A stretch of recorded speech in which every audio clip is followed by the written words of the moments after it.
Après 15 éditions, le concours Graines de Boss bénéficie d'une importante notoriété et attire année après année un nombre croissant d'entrepreneurs. Une sélection rigoureuse des lauréats et une implication forte de nos membres favorisent un climat de confiance propice aux mécaniques de financement. J'ai eu le plaisir de passer 2 matinées à écouter les pitchs proposés par Graines de Boss. J'ai passé des moments très enrichissants intellectuellement et humainement parce que les sujets étaient beaux. C'est-à-dire qu'on avait des entrepreneurs de qualité, des modèles économiques probants. Moi, ce qui m'a le plus plu et ce que je retiens, c'est la diversité. À la fois la diversité des projets qu'on voit, parce qu'on voit des projets de tout type d'horizon, de tout type de secteur. On peut avoir des objets connectés, une grosse plateforme Big Data, un nouveau service qui n'existait pas avant, des clients plutôt B2B, B2C, plutôt PME. Je pense que la qualité des dossiers chaque année est meilleure. Nous, on le voit ici dans le Dealflow et Graines de Boss, on le voit aussi. La qualité des dossiers est meilleure chaque année. Ils sont bien préparés. Il y a quand même en amont un vrai travail d'instruction, une rencontre avec les entrepreneurs. Et ils ont bossé, quoi, sans jeu de mots. Cette année, 10 fonds d'investissement ont rejoint le réseau Graines de Boss aux côtés des entreprises partenaires. Les attentes business de ces acteurs ne sont pas les mêmes, mais ils favorisent des échanges plus riches lors de la sélection des futurs lauréats. La jury est composée à la fois par des investisseurs et des corporates. Et c'est sûr qu'aujourd'hui, l'échange avec les corporates fait partie des choses prioritaires pour un fonds comme 360.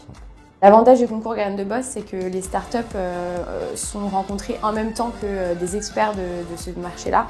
Donc on peut à la fois poser nos questions et comprendre effectivement les enjeux d'un tel secteur. Et mettre toutes ces compétences-là, tout ce jus de cerveau pour discuter ensemble d'un projet, il en ressort toujours des discussions et des idées extrêmement intéressantes. Et je trouve que ça, c'est vraiment une richesse assez unique qu'a réussi à faire Fabrice avec Graines de Boss. Avec plus de 195 millions d'euros investis depuis 2004 auprès de 167 lauréats, le label Graines de Boss séduit les investisseurs.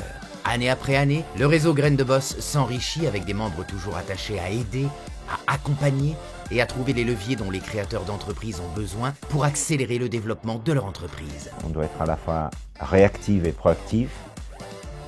L'investissement dans nos rencontres avec les startups, c'est le meilleur investissement qu'on peut faire comme fonds. On a quand même tous une responsabilité en termes de soutien de l'innovation et de développement économique. Et il nous appartient d'aider les entreprises, quelles qu'elles soient, donc de consacrer du temps et de l'énergie à ces entreprises qui seront les industries et les emplois de demain. Être jury Graines de Boss et être mentor, c'est pour le plaisir entre guillemets de rendre à l'écosystème ce qu'il m'a donné. Participer à une session Graines de Boss, c'est l'occasion de découvrir en quelques heures un véritable panel des startups en France. On rencontre des gens très divers, on rencontre des patrons de grands groupes, on rencontre un acteur de cinéma célèbre pour cette année. Je crois qu'il y a encore quelques surprises pour le jury de l'an prochain. Donc ça nous permet aussi de sortir un peu de notre zone de confort et de voir d'autres types de personnes. Des gens qui ont un rôle efficient dans le domaine, donc de faire des rencontres et de passer un moment agréable. Vous êtes dirigeant d'un fonds d'investissement ou business angel et vous souhaitez devenir investisseur? Rejoignez-nous sur www.grainesdeboss.com.